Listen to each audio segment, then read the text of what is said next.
Hi hello ಶುಭೋದಯ. ಇದು ನಮ್ಮ ಮಾರ್ನಿಂಗ್. ಇವತ್ತು ಸ್ವಲ್ಪ ಲೇಟ್ ಆಯಿತು, 4:40 ಆಗಿಬಿಟ್ಟಿತ್ತು. ಸೊ ನಂದು ಮಾಮೂಲಿ ಡೈಲಿ ನಂದು ಹಾಲು ಬ್ರಷ್ ಮಾಡಿ ನಾನು ಸ್ವಲ್ಪ ಫ್ರೆಶ್ ಅಪ್ ಆಗಿ ಕ್ಲೀನಿಂಗ್ ಮಾಡೋಣ ಅಂತ ಹೇಳಿ ಹೊರಗಡೆ ಬಂದು ಕ್ಲೀನ್ ಮಾಡ್ತಾಯಿದ್ದೀನಿ. ಇವತ್ತು ಲೇಟ್ ಆದರೆ ಬೇಗ ಟೈಮ್ ಆಗಿಬಿಡ್ತಲ್ಲ ಅನ್ನೋದೊಂದು ಭಯ ಇರುತ್ತೆ. ಸೊ ನೋಡಿ, ಇಲ್ಲಿ ಕೆಳಗಡೆ ಕಸ ಗುಡಿಸೋಣ ಅಂತ ಬಂದರೆ ಇಲ್ಲಿ ಇವನು ನೋಡಿ ಎಷ್ಟು ಆಟ ಆಡ್ತಾಯಿದ್ದಾನೆ, ಎದ್ದೇಳುತ್ತಾನೆ ಇಲ್ಲ. ಸೊ ಇದು ನಾವು ಸಾಕಿರೋ ನಾಯಿಲ್ಲ, ಯಾರೋ ಸಾಕಿ ಮನೆ ಖಾಲಿ ಮಾಡ್ಬೇಕಾದ್ರೆ ಬಿಟ್ಟು ಹೋಗಿದ್ರು. ಸೊ ಒಂದು 2-3 ದಿವಸ ಬಿಸ್ಕೆಟ್ ಊಟ ಹಾಕಿದ್ದಕ್ಕೆ ಹಾಗೆ ಹೊಂದ್ಕೊಂಬಿಟ್ಟಿದ್ದಾನೆ. ಸೊ ಅಲ್ಲೆಲ್ಲ ಕ್ಲೀನಿಂಗ್ ಮುಗ್ದು ನಾನು ನೀರೆಲ್ಲ ಹಾಕಿ, ಇವತ್ತಂತ ಏನು ಮಳೆ ಇರಲಿಲ್ಲ, ಸ್ವಲ್ಪ ಚಳಿ ವಾತಾವರಣ ಇತ್ತು. ಏನೇ ಇದ್ದರೂ ಡೈಲಿ ಕೆಲಸ ಇದ್ದೇ ಇರುತ್ತಲ್ಲ, ಮಾಮೂಲಿ ಕೆಲಸ ಮಾಡಲೇಬೇಕು. ಚಳಿ ಆಗಲಿ ಏನೇ ಆದರೂ ನಮ್ಮ ಕೆಲಸನ ಮಾಡಲೇಬೇಕು. ಇಲ್ಲಿ ನೀರೆಲ್ಲ ಹಾಕಿ ಮುಗ್ದಿದೆ. ಇಲ್ಲಂತೂ ಯಾರೂ ಎದ್ದಿರೋದಿಲ್ಲ, ನಾನು ಎದ್ದೆ. ಸೊ ಇಲ್ಲಿ ಯಾವಾಗ ಡೈಲಿ ಇದೆಲ್ಲ ಬಾಗಿಲು ಕಿಟಕಿ ಎಲ್ಲ ಒರೆಸ್ತಾನೆ ಇರಬೇಕು. ನೋಡಿ, ರೋಡ್ ಸೈಡ್ ಮನೆ ಇರೋದ್ರಿಂದ ಫುಲ್ಲು ಧೂಳೆಲ್ಲ ಆಗಿರುತ್ತೆ. ಎಷ್ಟು ಕ್ಲೀನ್ ಮಾಡೋ ಡೈಲಿ ಕ್ಲೀನ್ ಮಾಡ್ತಾನೆ ಇರ್ತೀನಿ, ಆದರೂ ಧೂಳು ಇದ್ದೇ ಇರುತ್ತೆ. ಸೊ ಅದೆಲ್ಲ ಇತ್ತು ಅಂದರೆ ನಮಗೂ ಒಂಥರ ಇದಾಗುತ್ತೆ. ಬಾಡಿಗೆ ಮನೆ ಆದ್ರೇ ನಾವಿರೋವರೆಗೂ ನಮ್ಮ ಮನೆ ಅಂತ ನೀಟಾಗಿ ಇಟ್ಕೋಬೇಕು.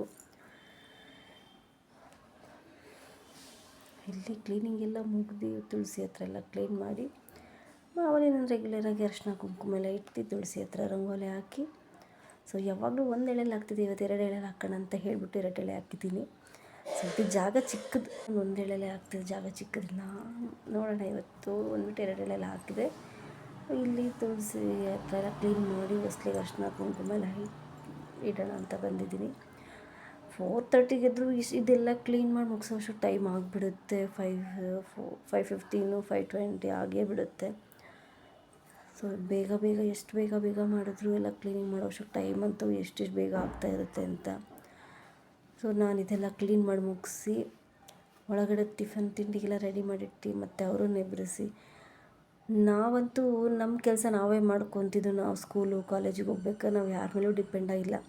ಬಟ್ ನಮ್ಮ ಮಕ್ಕಳು ಆ ಥರ ಇಲ್ಲ. ಪ್ರತಿಯೊಂದಕ್ಕೂ ಅಮ್ಮ ಅದಿಲ್ಲ, ಅಮ್ಮ ಇದಿಲ್ಲ ಅಂತ ಪ್ರತಿಯೊಂದಕ್ಕೂ ಕೂಗ್ತಾ ಇರ್ತಾರೆ.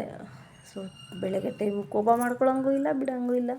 ಸೊ ನಾನಿಲ್ಲಿ ತಿಂಡಿಗೆ ಇವತ್ತು ಬಿಸಿಬೇಳೆಬಾತ್ ಮಾಡೋಣ ಅಂತ ಹೇಳ್ಬಿಟ್ಟು ನಾನಿಲ್ಲಿ ಮಸೂರ್ ದಾಲ್ ಹಾಕಿದ್ದೀನಿ. ಸೊ ಬೀನ್ಸು, ಕ್ಯಾರೆಟು, ನನಗೆ ನವಲ್ಕೋಸು ಇರಲಿಲ್ಲ ಮನೇಲಿ. ಸೊ ಆಲೂಗಡ್ಡೆ, ಕ್ಯಾಪ್ಸಿಕಮ್ ನಾನು ಒಗ್ಗರಣೆ ಮಾಡಬೇಕಾದ್ರೆ ಹಾಕ್ತೀನಿ, ಈಗಲೇ ಹಾಕೋದಿಲ್ಲ. ಸೊ ಇಲ್ಲಿ ಇವ್ರು ಕೆಲಸ ಮಾಡ್ತಾಯಿದ್ದಾರೆ. ಸೊ ಅವ್ರದ್ದು ಸೈಕಲಿಂಗು ಸ್ಕಿಪ್ಪಿಂಗೆಲ್ಲ ಮುಗ್ದು ಬಂದರು. ಅವ್ರಿಗೆ ಬೂಸ್ಟ್ ಕುಡ್ದು ಅವ್ರು ಸ್ನಾನಕ್ಕೆ ಅವ್ರು ಹೋಗ್ತಾರೆ. ಇಲ್ಲಿ ನೋಡಿ, ನಮ್ಗೆ ಅದು ಗುಂಡು ಬನ್ನು ಅಂದರೆ ಇಷ್ಟ. ಸೊ ತಂದಿದ್ದು ಅಂತೇಳಿ ತಿಂತಾಯಿದ್ದಾರೆ. ಇವ್ರದ್ದು ಸ್ನಾನ ಆಗಿ ರೆಡಿ ಆಗಿದ್ದಾರೆ. ಇಬ್ರಿಗೂ ತಲೆ ಒಂದು ಬಾಚಬೇಕು. ಸೊ ಇಬ್ರಿಗೂ ಒಂದೇ ಸ್ಕೂಲ್ ಆದರೂ ಯೂನಿಫಾರ್ಮ್ ಮಾತ್ರ ಚೇಂಜು. ಸೊ ದೊಡ್ಡವಳು ಸ್ಟ್ರೇಟ್ ಓದ್ತಿದ್ದಾಳೆ, ಚಿಕ್ಕವಳು ICSE. ಆ್ಯಕ್ಚುಲಿ ಇಬ್ಬರು ಒಂದೇ ಓದ್ತಾ ಇದ್ದಿದ್ದು.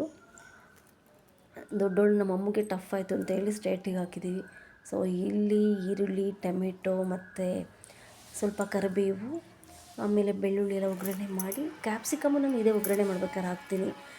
ಅದೆಲ್ಲ ಹಾಕಿ ಲಾಸ್ಟಿಗೆ ಒಗ್ಗರಣೆ ಕೊಟ್ಟು 2 ಸ್ಪೂನ್ ತುಪ್ಪ ಹಾಕಿದ್ರೆ ಬಿಸಿಬೇಳೆಬಾತ್ ರೆಡಿ ಆಯಿತು. ಇಲ್ಲಿ ನಮ್ಮ ಅಮ್ಮಗೆ ತಲೆ ಬಾಚೋಣ ಅಂತ ಹೇಳಿ ತಲೆ ಬಾಚ್ತಿದ್ದೀನಿ. ಬಿಸಿಬೇಳೆಬಾತು, ಕಿಚಡಿ, ಖಾರ ಪೊಂಗಲ್ ಇದೆಲ್ಲ ಬೇಗ ಆಗಿಬಿಡುತ್ತೆ.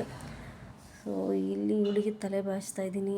ಟೈಮ್ ಇರುತ್ತೆ, ಆದರೂ ಅರ್ಜೆಂಟ್ ಮಮ್ಮ ಟೈಮ್ ಆಯಿತು, ಮಮ್ಮಿ ಟೈಮ್ ಆಯಿತು ಅಂತ.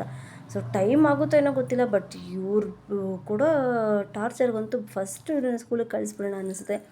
ಸೊ ನಾನು ಇವತ್ತು ಬೇಗ ಎಲ್ಲ ಫ್ರೆಶ್ ಅಪ್ ಎಲ್ಲ ಆಗಿ ತಲೆ ಬಾಚ್ಕೊಂಡಿರಲಿಲ್ಲ, ಸ್ನಾನ ಎಲ್ಲ ಮಾಡಿ ಫ್ರೆಶ್ ಅಪ್ ಆಗಿದೆ. ಸೊ ಟಿಫನು ರೆಡಿ ಆಯಿತು. ಇವ್ರು ಲಂಚ್ಗೆಲ್ಲ ಬಾಕ್ಸ್ಗೆಲ್ಲ ಹಾಕಿ ಎಲ್ಲ ಮತ್ತೆ ಲಾಸ್ಟಿಗೆ ಬಂದು ಇವತ್ತು ವಂಜಡೆ ಅಲ್ವಾ, ಸೊ ಬೇಗ ಆಗುತ್ತೆ ಅಂತ ಹೇಳಿ ಬಂದೆ. ಈ ಸಲ ನಮ್ಮ ಅಮ್ಮದು ರೆಗ್ಯುಲರ್ ಯೂನಿಫಾರ್ಮ್ ಚೇಂಜ್ ಮಾಡಿದ್ದಾರೆ, ನಮ್ಮ ಗೊಂಬೆದು ಸ್ಪೋರ್ಟ್ಸ್ ಯೂನಿಫಾರ್ಮ್ ಚೇಂಜ್ ಮಾಡಿದ್ದಾರೆ. ಸೊ ಇವರಿಬ್ಬರಿಗೂ ಟಿಫನ್ ತಿನ್ನಿಸಿ ಇವ್ರನ್ನ ಸ್ಕೂಲಿಗೆ ಕಳಿಸೋ ವರ್ಷಕ್ಕೆ 10 ಜನ ಕೆಲಸಕ್ಕೆ ಕಳಿಸ್ಬೋದು, ಅಷ್ಟು ನನಗೆ ಟಾರ್ಚರ್ ಮಾಡ್ತಾರೆ. ಸೊ ಇವ್ರು ಸ್ಕೂಲಿಗೆ ಹೋದ್ಮೇಲೆ ನಾನು ಪೂಜೆ ಮಾಡೋಣ ಅಂತ ಹೇಳಿ ತಲೆ ಎಲ್ಲ ಬಾಚ್ಕೊಂಡು ಪೂಜೆ ಮಾಡಿ ನಮ್ಮದು ಆಮೇಲೆ ತಿಂಡಿ ತಿನ್ನೋದಕ್ಕೆ ಕೂತ್ಕೊಳ್ಳೋದು. ಸೊ ಪೂಜೆ ಎಲ್ಲ ಮುಗಿಸಿ ತಿಂಡಿ ತಿನ್ನೋಕ್ಕೆ ಕೂತಿದ್ದು, ತುಂಬ ಚೆನ್ನಾಗಾಗಿತ್ತು. ಸೊ ನೈಟು ತರಕಾರಿ ಸಾಂಬಾರು ಮಾಡಿ ಮುದ್ದೆ ಮಾಡಿದ್ದೆ. ಸೊ ಇವತ್ತಿನ ವೀಡಿಯೋ ಇತ್ತು. ಪ್ಲೀಸ್ ನನ್ನ ವೀಡಿಯೋನ ಯಾರು ನೋಡಿ ಪ್ಲೀಸ್ ಸಬ್ಸ್ಕ್ರೈಬ್ ಮಾಡಿ, ಇಷ್ಟಾರೆ ಕಾಮೆಂಟ್ ಮಾಡಿ. Thank you.